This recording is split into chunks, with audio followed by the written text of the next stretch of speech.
Mackenzie Dern, welcome to Fargo Talks. Yes, Thank you for coming in. Oh, it's my pleasure. It's I watch MMA a little bit. I'm not like a diehard guy, but I was raised by a single mom. And so that was the appeal when I saw you and just watched what was going on and was like, oh my God. Like, you've done something that most people will never accomplish in terms of your career, and you're just getting started, really, right? I mean, that's how I feel. Right? Like, pinch me. Like, you're like, oh my God, right?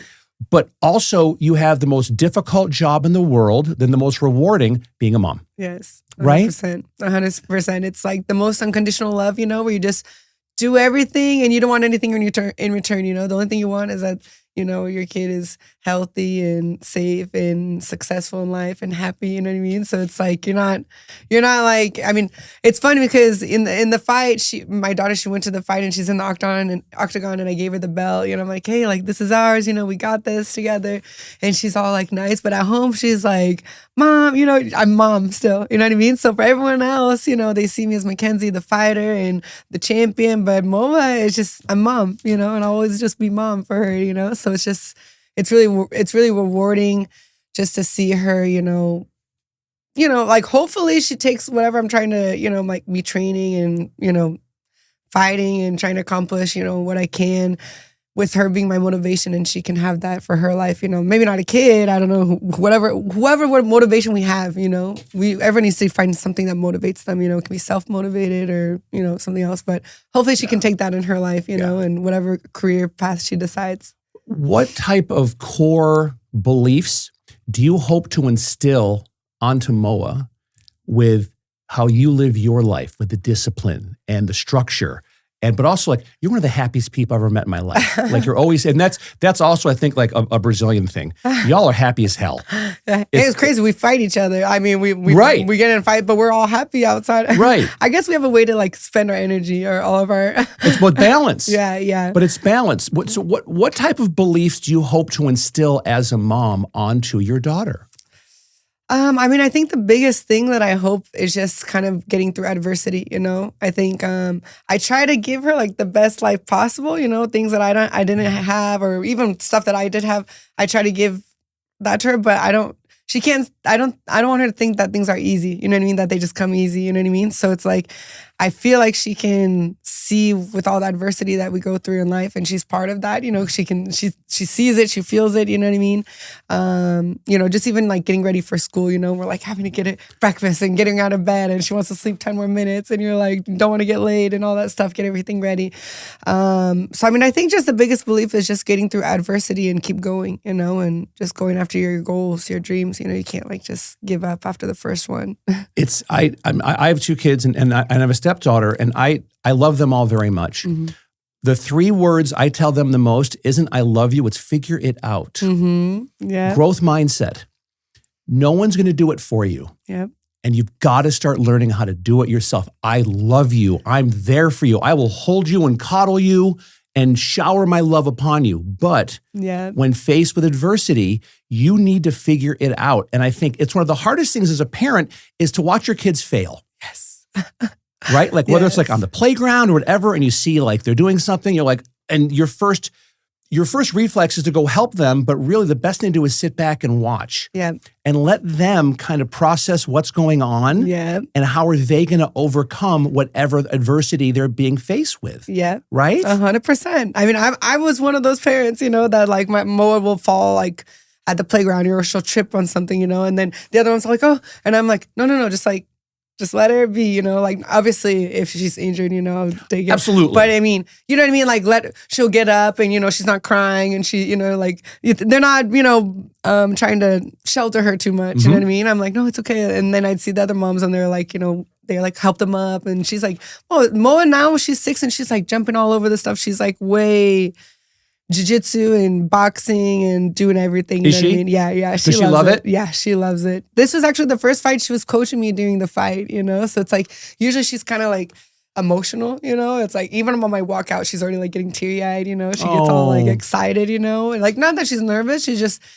No, she loves her mom. Yeah, it's like, oh my God, it's happening, a lot of adrenaline. And though she's quiet during the fights, and this is the first one that I'm hearing her in the crowd and she's like, kick her, punch her in the face, and I'm like, oh, she's getting more used to it, and she's starting to realize, like, even with that pressure for a title and all this stuff, she's like keeping focused, you know what I mean? Even when she's watching. And I'm thinking as a parent, like, I don't practice jujitsu, but to me, jujitsu is like playing chess. Yes, because it's leverage and angles and pressure on those angles. And so you've got to be 3 or 4 or 5 steps ahead of your opponent. Exactly. Right? Yeah. How do you do that when your baby girl is yelling and screaming in your corner in a motivational way? Because as a parent, I'd be like, oh, baby, thank you.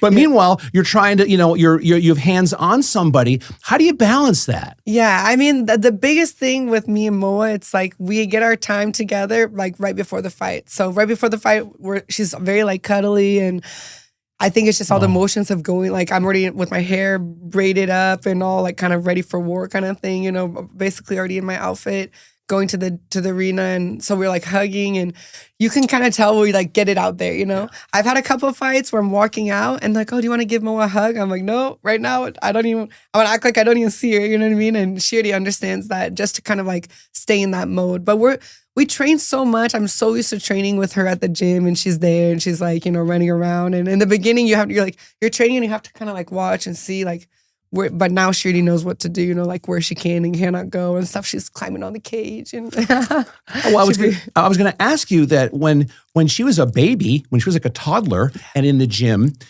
I mean, and you're a mom, and it's like, this is my baby girl, but you're there to train, to work on your craft, to play chess, and to be the best that you can be. How do you do that? Yeah, it's so hard. I mean, 100%, I'm not there 100%. You know what I mean? Like, you're there, but it's way different than like Wei Li, for example. She's the ex-champion of my division before she went up. I mean, everyone has problems, everyone has life, but it's like, it's different when you have someone who's just training every single day and no kids and no husbands or wives or, relation, like they're that athlete lifestyle, you know what I mean? And being there in the gym and just having Moa, I mean, it's a motivation. So the same time I'm seeing her and I'm like, okay, I'm doing this for her, I need to focus.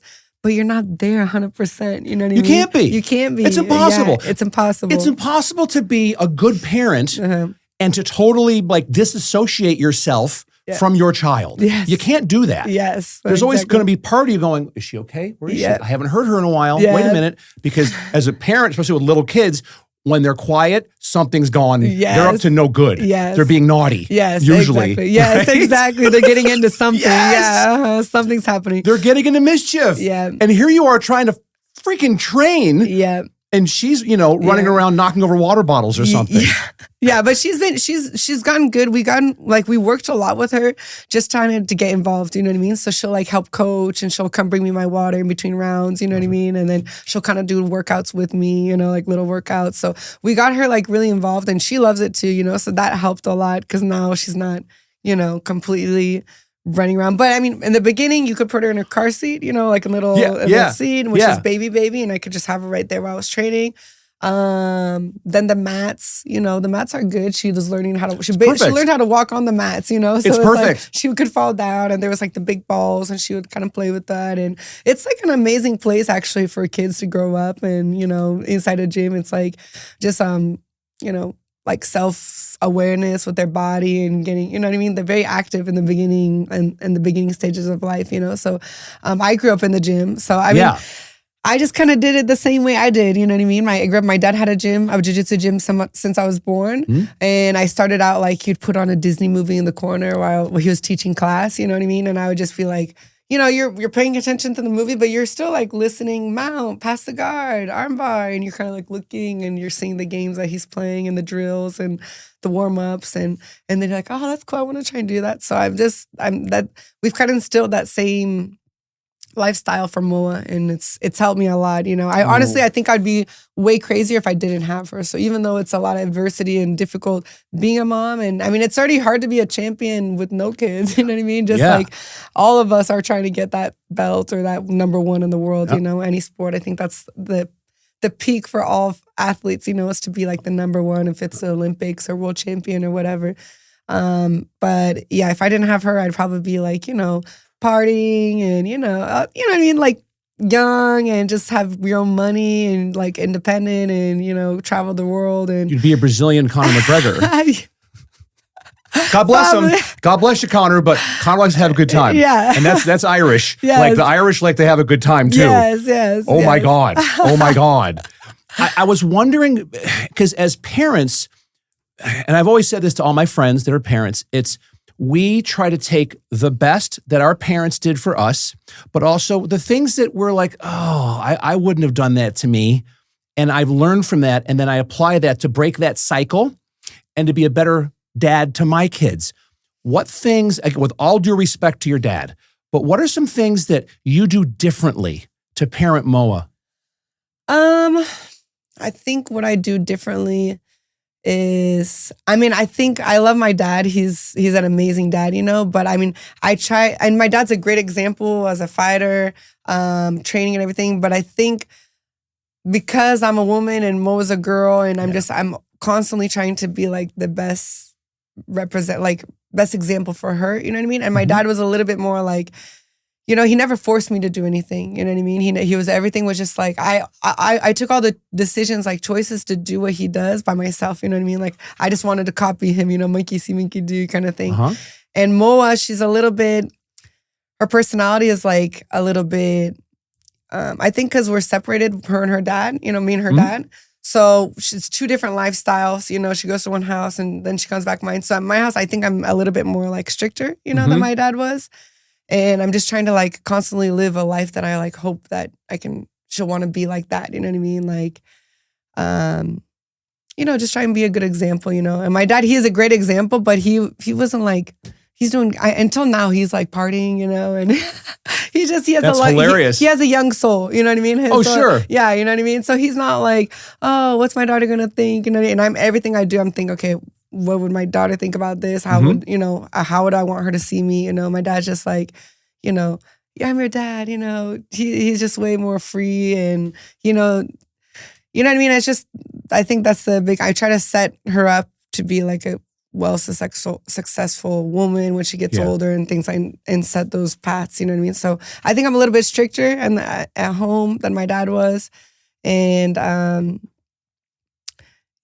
kind of tell her more the things that I think that she should do, the values. I think like today's days, it's so easy for people to just feel like they can do whatever and they're entitled to so many different things, and I'm like just trying to instill that in her, like, no, we have value. Like, how do we believe that we live? You know what I mean? And I try and set that to her at an early age as soon as possible. But I know when she's like older, her friend group, wherever, it can go totally different than what we've done. But I'm trying to instill that as soon as I can. I think the best you can do as a parent also is instill an openness in communication with your kids. So when Moa is 13, 16, 17, she'll come to you. Yeah, exactly. Right? Like that's when you've won as a parent. Yeah, exactly. My daughter's 16. My stepdaughter's about to be 17. My daughter's 16. And so we spend a lot of time together. I'll see her tonight. And I always talk to her about things. And when I do it, my phone is off. My body language is right to her. No TV, no electronics, no nothing. I look at her. Yeah, that's great. Yeah. Thank you. Yes. But I want to set the expectation to her that whomever, if she's with a man, a woman, a goat, a Martian, I don't care anymore. I don't give a shit. I just want that person to be good and to respect her and her time and her heart. Yeah. Really good. That's amazing. Right? Yeah. And I just think that as parents, we have to do that. And it's so easy now to get caught up with this. Yes. That let this teach your kids. It drives me crazy to go out to dinner. And I'm with my kids and my wife, and there's no electronics at the table. Yeah. But you see, everyone else has iPads. Yes. And they're playing video games and all that. I'm just like, what are you doing? Yeah. Because you blink, your kid's 18 years old, they're gone. Yeah. Off to college or travel or get a job and do their thing.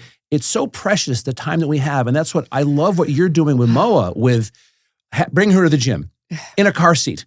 So it's all that she knows. Yeah. Really is, and I know you have a good balance in terms of having fun and relaxing, but also, okay, now we're going to train. Yeah, exactly, right? Exactly, 100%. No, I think that And that's one thing that's hard for me is just because when I'm like sometimes we'll go on the street and then we're walking and then people like stop to take a picture. And there's some moments that Moa's like happy and she's like, yeah, let me take a picture too. And then there's other moments where you can tell she's like, no, Mom, don't do this. Like I don't want, she just wants me to be Mom, and not be giving attention to all these like sharing me, I guess, you know. But yeah, I mean, I think just giving that quality time and just, her. I heard that kids for the quality time, it's like 15 minutes a day, it already makes a huge difference, and it's just like, yes. That's it. Yeah. How do you, it's interesting you bring up when she's like, Mom, I want my time with you. Yeah. How do you handle that when you have, say, because you're a well-known celebrity, in the UFC, my God, it was fantastic. And with all due respect, but your ass went viral. Yeah. It was hilarious, right? I said it to Blake. I go, well, at least now we know about her. And we're both dying laughing. And with all due respect, it's like, but you're fit, you're gorgeous. Good for you. Because you work hard. You're welcome. But it's like, so many people know you. And how do you handle that when Mo was like, Mom, I just want you now? Like, what do you do?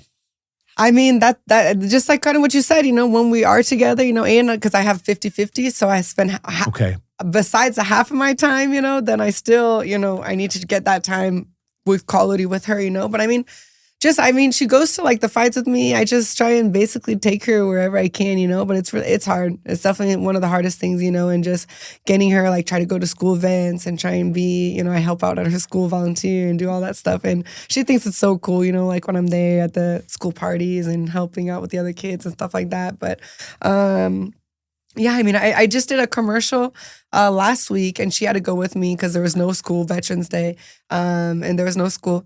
And so she went to the commercial with me, was there during filming and everything. And you could tell and I was like, we got to do this so we can go to Legoland, you know what I mean? And she's like, okay, you got it, like kind of getting through it, But yeah, it's really, really hard. It's so hard. Have you, I want to talk for a second about Dana White, who is a big proponent, loves Las Vegas. Yes. The guy should be the mayor of Las Vegas. Like he loves it here.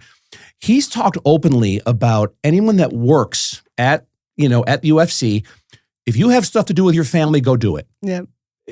Yes, your job is your job, but your family comes first. Yep. Have you ever talked with him and have talks with him about, parenting and being a mom and everything else that's going on? I mean, we haven't talked too much about like in a sit down conversation, but he's just always showed so much support about just of how much of a better athlete I became after Moa, and how he's like, how he sees that and he supports that and he thinks it's really good. Like just seeing my evolution as a fighter, after I had her, and how I got like way fitter, after having a baby and just, there's like this mom lion motivation, behind it. Cause it's not just you need to worry about, now you have someone that, depends on you for the rest of until they're 18 at least, so it's like, They'll depend on you forever, honey. Yeah, I know. Trust me. We say 18 and we try to convince ourselves that 18 we're good, we're done, but no. They're going to keep coming afterward. I mean, you want them to. Yeah. To some extent, you want them to come to you for advice. Yeah. Or, if they're down and if they take a gut punch, how do you get through that? And to come to you, that's like the greatest validation. Yeah. Of being a parent is that, Mackenzie. Oh, man. Right? Yes. I'm excited. I'm excited to see how it will be of Mo in her 15, 16 years. I'm really excited to see. I'm hoping we'll get there. But Moa right now, she thinks she's like 20. I don't know. How are your kids? Were they like, how are they? Or is that a new generation kind of thing? Honey, I think it is something that as you, with your kids, if you say, oh, like my son is 9, he'll be 10 next month, but he's 9 going on 40. Yeah. Right?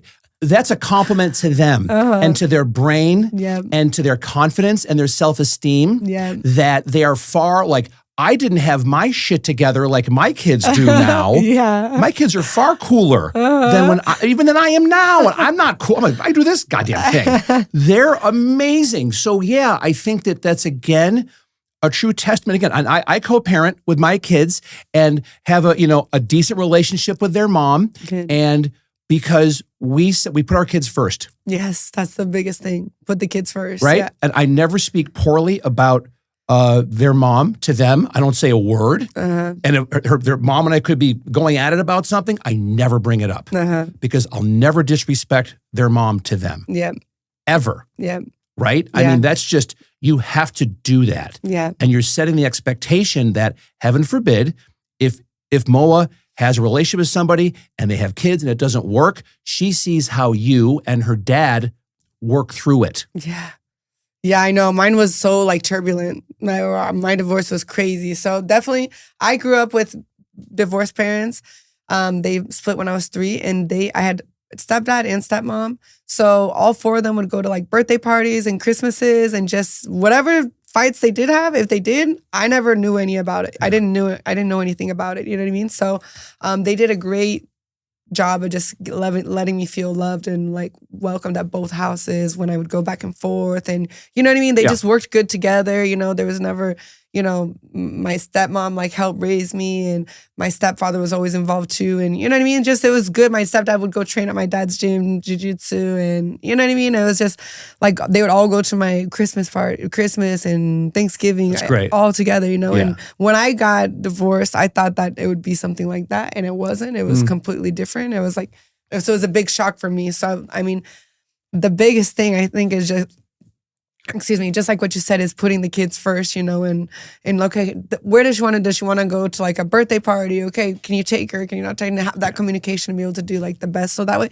because she has part of me and part of him in her, you know what I mean? 50-50. And if I talk bad about a certain aspect of him, or that he's like this or that, she's going to see that in herself, you know what I mean? And I did some like co-parenting counseling. Good. And yeah, and they had and she told me about that, you know, like that if you talk bad about the parent, like to the kid, you know, it's one thing like that, like us, you know, but adults, but to the kid, like she's gonna not like that part that you're talking bad about the parent in herself, you know, and that's just gonna, you know, and she's always gonna love her dad and her and me and her mom, so it's just trying to get, you know, have the best and most stable, and I think structure. It's good for kids to have structure, you know? Oh my God. Yeah. Well, it's so easy. It's so easy now for kids not to have structure. Yes, I know. With all the distractions in the world right now.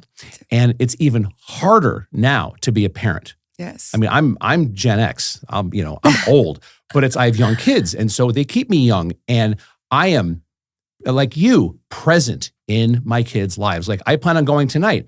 I can't go. My daughter, she goes to performing arts high school. She got a call back for one of the performances. Wow. Needs a ride tonight at 6:30. Of course I'm coming to get it, because her mom reached out to me. Can you get Alex tonight at 6:30? Absolutely, I can. Yeah. So I'll text Blake and say, I love you. I can't make it. Yeah. But that's like, your family comes first. That's right? Great. Yeah. Yeah. That's great.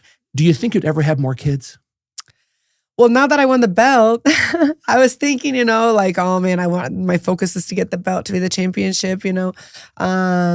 So I didn't want to go through this whole process again. Now I would have kids, but after I retire, you know. So now I'd kind of, just to be more present, you know, I would like to be even more present, because even though me and Moa we're together all the time, but she's still kind of doing my life, you know what I mean? And even though she loves it, you know, but she's still doing my things, you know. I take her like to events, I take her to the fights, you know. So we'd have a good time and everything, but it's still my world, you know what I mean? And now after retiring, I would like to be able to just kind of be like a stay-at-home mom a little bit, and just enjoy a little bit of relaxing, and try and you know, spend more time at the house. I'm traveling all the time. Well, I was going to say, do you like, I guess, and it's a tough question, but I'm going to ask it. And if you don't want to answer it, it's fine, because I love you, by the way. You're fucking great. Do you know like how much left you have in the tank to say, I've got 5 more years in me to do this? Or is it just, you're going to go with your gut and you're going to say, you know what, after I reach a certain point in my life and after a certain fight, I'm just going to be like, you know, I'm done. I'm done. Man, I know, that's so hard. I mean, I just renewed a contract, so I just signed 6 more fights. So I'm planning on doing it for at least 2-3 years. I see myself doing it. I'm 32 right now, so I think 35. I think 35, 36 would be good. But yeah, I mean, I think it's just always about like what we can accomplish, you know, and what kind of goals, and if maybe more goals keep coming, you know. But I'm already working, like just trying to get like, how do you say, you know, getting financial, stability outside of fighting and just having stuff come. Mackenzie Inc. Yes. Mackenzie, yes. It's not Mackenzie the fighter, it's Mackenzie the corporation. Exactly. Right? Yeah, exactly. And that's what the best thing I'll give you free advice is, in the beginning, say no to almost nothing. Like, at least listen to people if they pitch you, and people that you trust, and or people that have a track record of doing really good things, but it's people that you enjoy spending time with. And if they say, hey, we're looking at doing this little thing right here, and we think you'd fit in this way, go, okay, tell me more. Yeah, nice. Yeah, that's good. Because there isn't a game plan for how we grow up. Yeah. And everyone says there's not.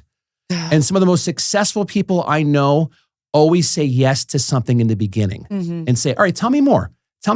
And then you might go, not a good fit, and this is why. Or you go, you know what? Let's give that a shot. Yeah. Yeah. That's really good.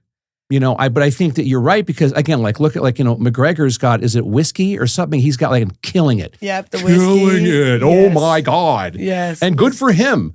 You know, but he's a guy that, again, you're a fighter, so you're a risk taker already. To hop into the octagon, that's a risk already, my friend. And so the same thing is going to be in business as an entrepreneur, to say, okay, what's something I'm passionate about? And I know it might be like a line of MMA gear. Bikinis. Or bikinis. I'm trying to, I would really like to get into that, like have my own bikini line, or even just if like a limited edition or something like that, a partnership. And things like that, outside of fighting too, of course, maybe some gloves or workout clothes too, but kind of just that other part of Mackenzie that's like, beach and, dancing, and I would like wine. I love wine, so maybe I would like to get like a vineyard and have make a wine company. And it's also you have, like you said, like another 3 years ish, maybe more, maybe less, that to make your money, like the base of your money that's going to carry you through to be like, okay, what can I do in that time to also plant seeds? You're a farmer. I'm going to plant more seeds of different things, and then see what bears fruit. Yep. And what goes from there. Yep. 100%. Right? For sure. Yeah, definitely. I mean, I think going into the UFC, like starting MMA, I had won all my world titles in jiu-jitsu. And so I'm like, okay, let me try this new thing. I said yes. I said, okay. Yeah. Sean called me and he was like, oh, you should really go into the UFC. He flew out and came talk to me. And he's like, you can sign with the UFC. We'll sign you. Try a couple fights, see if you like it, I'm like, okay, I'll try it, So I wasn't even thinking about being a champion yet, I was just learning how to get punched in the face, and how to punch people. And then, the goal, it starts growing on you, because you're like, first the goal is just to learn how to punch, Then the second goal is like, okay, now I kind of know how to punch. I feel comfortable. Let me try and get some fights and, put my game against the people, And as you start going more, and then the objective, the goal to be like a champion started growing on me. Like, okay, now it's starting to be like, it's not too far away now, it's getting closer. So now that we won the belt, I feel like I could be, I'm super happy, but I feel like I can really have a good reign as a champion, Yeah. And I would like to have a lot of title defenses and, so it's just, but they say for the fighters, the hardest part is to know the right time to stop, but. Well, look at, there's a lot of people that, they get CTE and the whole thing, and you're like, wow. Like a lot of football players here in the United States that, stuff happens afterwards that they never knew when to stop. Yes. And do you think you'll know when, or do you have people in your corner that you trust and love that if they say, Mackenzie, it's time to stop, will you listen to them? Yeah. Yeah, for sure. I definitely have a good, team in my corner, my dad, Coach Perillo, my manager Tiki, so I think, Great.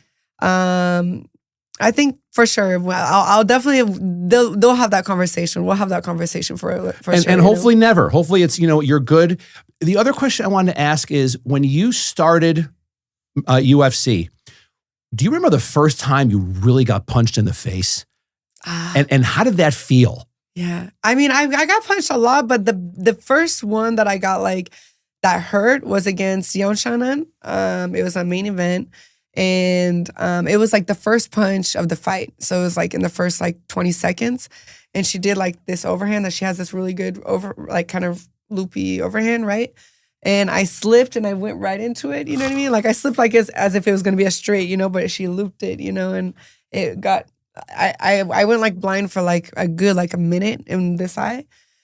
And I thought that like, you know, that's always something I thought like, man, my retina tore or something, you know, like got like detachment or something like that, you know? Yeah. And that one hurt so bad. And then Amanda Lemos too, that was like 3 fights after that.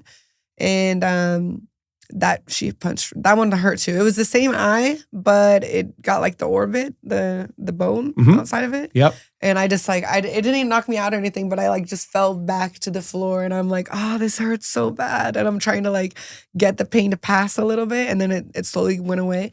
But all the other punches, you don't really feel. You really don't feel anything. You don't? No. Is it just adrenaline? So much adrenaline. Yeah. As soon as the bell finishes, like the fight's over, you start to feel everything, you know? Like before they even lift your hand up, you're already like limping and your face is hurting and your hand is killing you, you know? But in the moment, it's just so much adrenaline. It needs to be like a really, really good punch to like feel it, you know? Because I broke my nose. I didn't feel that. I thought it was weird. I could feel it move, like I moved it and it went down the bone. So like I kind of cut a little bit through, but it didn't hurt, you know? Yeah. So, just so much adrenaline. Yeah, it's crazy. So my it hurts more in the training. Well, I was going to say, training's got to be crazy. Yeah, because you don't have adrenaline. And you're like going at it. And that it just hurts. It just hurts like a lot. My other question is the opposite of my initial question. When was the first time you landed a solid punch on someone? You went, oh, that feels good. Like I just rung her bell. Oh man, I think my fight in Brazil at UFC Rio I did in May. It was my second fight in the UFC. And that was like the first one because I landed like this punch and then she fell down. And it was, I jumped on her and I started hitting and then I got the choke. So I didn't get like technically the knockout, but she was basically like, she was wobbly. And that was the first time I ever like dropped someone with a punch, you know, and how'd that feel? Man, it felt great. It felt really good. You know, you just felt, I mean, even though at that time my striking was so bad, so it was kind of luck, it just landed. You know, I wasn't like really, I mean, I was trying to land it, but you know, it wasn't like how technical I am now, you know, like setting it up, you know, just like hoping I get it, you know. But yeah, it was amazing to feel that. I was like, man, I want to get that more times. I hope I can get actual real knockout. And you will. That's a goal of mine, to get a knockout. You absolutely will. One day. You absolutely will. Yeah. Do you get approached by other moms who are, you know, that are you know, either Brazilian Jiu-Jitsu or, you know, looking at maybe UFC aspirations? Tons. That's why I'm so happy. I feel so like fulfilled, you know, just because one of my biggest things was just kind of to get jiu-jitsu to a bigger platform and represent jiu-jitsu, you know, like you can be a champion, like multiple time world champion in jiu-jitsu, but that's just for our community, you know what I mean? Like in our world of people, you know, so it's like, or someone you know does it, or your kids do it, or maybe your husband or your wife does it, so you train too, you know. But UFC, MMA, you know, it's like people that don't do any martial arts watch it, you know what I mean? So my whole goal was to try and just spread jiu-jitsu and get more people and get like, you know, maybe girlfriends or moms that are watching, you know, because their son's watching or something like that. I'm like, oh, what does she? Oh, she fights, but she goes like on the ground and, you know, obviously I didn't get pregnant like to represent the moms or like as that goal, you know. But my whole story, you know, is just kind of like, man, if that helps, you know, with the woman and you know, even the kids, you know, I'm happy. And the most thing I get is messages like, or from the guys like, man, my girlfriend loves you. She watches your fights, you know, or moms that are like, you know, oh, I'm inspired by, you know, your story and I want to get into training. And they do it with their kids too, you know, like they train together. And then just people saying, you know, like that their kids too are big fans, you know. So it's really, really good to see that, you know, with women and that it worked out. It worked out the way I wanted it to work out, you know. And so I'm really happy about it. And I think a lot of girls started getting into fighting or watching it and interested in it. I hope because of some of the fights that they saw me doing it, you know, and they're like, oh, she's like a regular woman, you know, like me, you know, like as a mom. And for sure, I go through the same stuff. Like, you know, your kids like saying no to you all the time. You know what I mean? So I like go through the same stuff. They identify a lot with me, you know what I mean? With moms and stuff like that. That's amazing. Yeah. So to pivot from moms that look up to you, who's fighting right now that you're just like, oh, they're good? I mean, Valentina just fought. You know, she did an amazing performance against Wei Li. So that was crazy because I really thought that Wei Li was going to do good against her. I was betting on Wei Li. So I was like, man, I really think Wei Li's going to win. And then, I mean, Natalia Silva, she's a good friend of mine and she's in Brazil. I think she's probably next to fight for the belt against Valentina. And she's just amazing. She's going to be a future champ for sure. And then in my division, I mean, Wei Li, if she comes back down, but she's an amazing fighter. Joanna, she stopped fighting, but they had one of the best fights, like Hall of Fame fights for sure. But yeah, it's just there's so many good girls that are coming into it. It's like growing so much. So it's like all these like contender series, the girls, like their knockouts. I'm like, man, the new generation of girls, they're like beasts, you know? And it's wild. It's crazy. And the UFC only has, the first UFC was the year I was born on 1993. So it's 32 years old. The UFC, you know, MMA. Well, not MMA and jump, but UFC, you know. So it's like it's a new sport, you know. 32 years isn't that old, I think, in my mind, for, you know, a sport and stuff like that. So it's like how much better the fighters are gonna get, you know. You already see a difference a little bit from the first ones to now, you know, we're like they're kind of like brawling back then. You know? My God, yes. Which was fun. It was so cool to watch and everything and really good. But it's evolved so much. And I'm like, man, another like 30 years from now, it's going to be crazy. Bananas. Yeah. Bananas. Yeah. Where do you see yourself 30 years from now? If you were like look in a crystal ball and say, all right, Mackenzie's going to be like, where are you going to be? What are you going to be doing 30 years from now? I'll probably be like in Brazil. I'll probably be back and forth, Brazil and the United States. But I just want to be like relaxing on a beach. That's my type of like, you know, traveling. I love to travel, eat, but you know, just kind of outside. I mean, I'll always be like a healthy lifestyle. I think I've done this since I'm 3. You know what I mean? But it gets to a point where I'm just like, when I do finally stop, you know, I'm going to be relaxed. You know, I just want to be relaxed. Take a big deep breath and go, I want a piece of chocolate cake. Yes. Exactly. Yeah. And hopefully I can just like maybe be a grandma and I wanted to have like 8 kids when I was little, you know, when I was younger. So I wanted to have like a big legacy and just, you know, be like that grandma that with like my husband at my beach house, and then like all the grandkids, and they come with their husbands and wives and all their kids, and they all come in for Christmas all to my house and all at grandma's house, and I can just see all my generations, you know. Your legacy. Like, the legacy, you know. And I was like, man, but I have Moa, so that's one.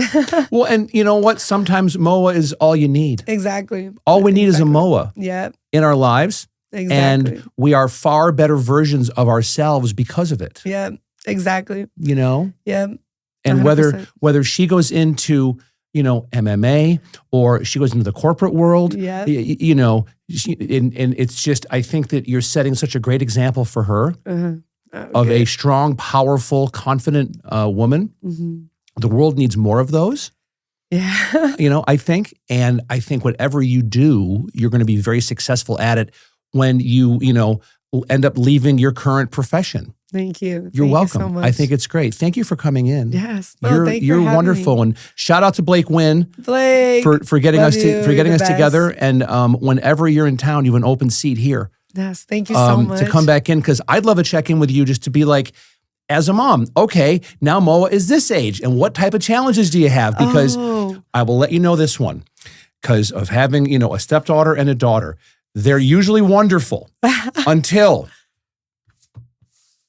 when they hit about 10 or 11, it's like this alien pod person comes and my sweet baby girl is kind of like, and all of a sudden it's this eye rolls and this harumphs and this like sigh, and they look at you and they get judgy. And when they start to have like their feminine starts happening and all that, you're like, Yes. And you become much more reactive to them instead of saying, how are you? I'm fine. Yes. Which a 10-year-old girl saying I'm fine means fuck you.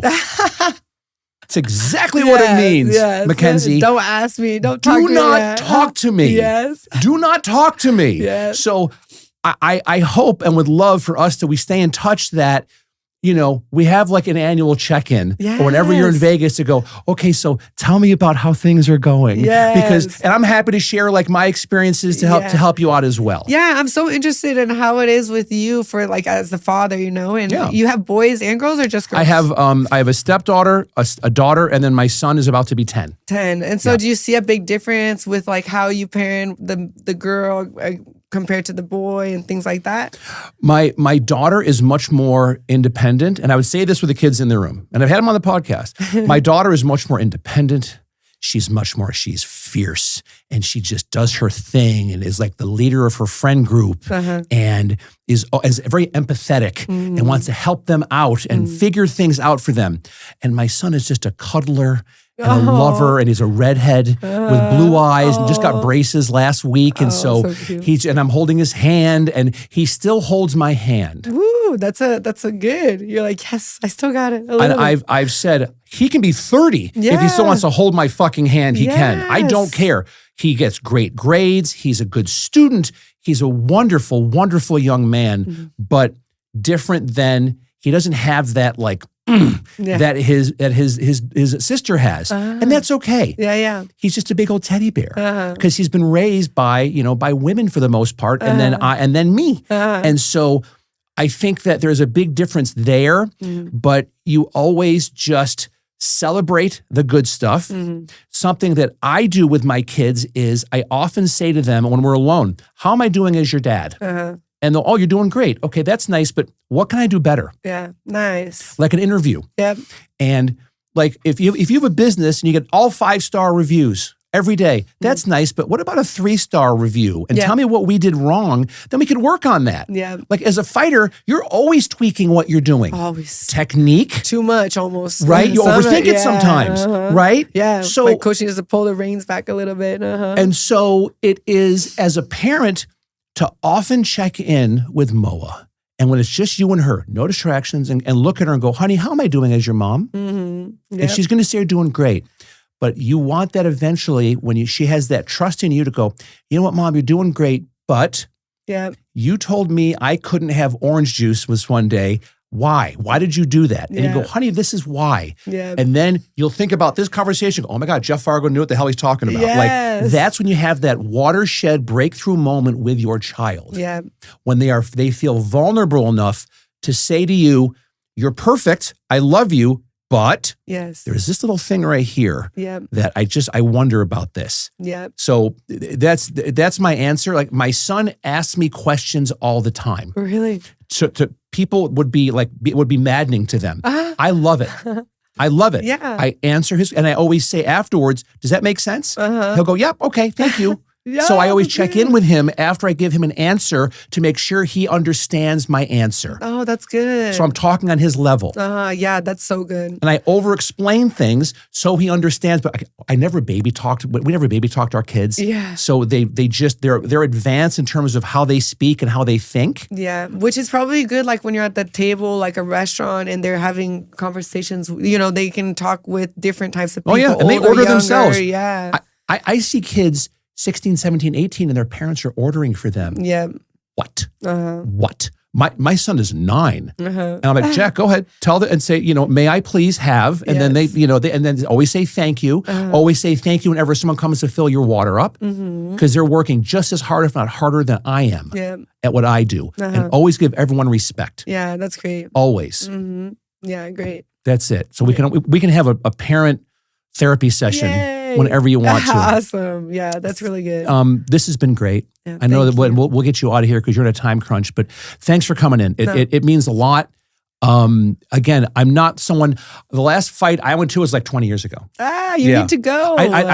Blake was like, "You got to come." So I will go. Maybe like if you have a fight sometime, especially if it's here, that I would go to. Because I just think you're great. And I just love the person that you are. Oh, thank And you from so one much. parent to another, keep doing what you're doing. Thank you. Thank you so much. The world's a better place with you in it and with how you're parenting. It's awesome. Thank you. It's not easy. And definitely I wasn't born knowing how to be a mom. It's definitely a learning process, both I think for all parents, right? Oh my God, yes. They give you all these books in preparation and everything, and it's like your kid is like totally different than everything it's every kid is different, and it's like, I see parents that they say they have like 3 kids, and they raise them all the same, and they all completely different. Like Absolutely. when they're older, you know what I mean? So it's like it's really a rewarding and amazing blessing just to be a mom and a dad, It's wonderful. and to see like this child grow up and have their personality and make their decisions, and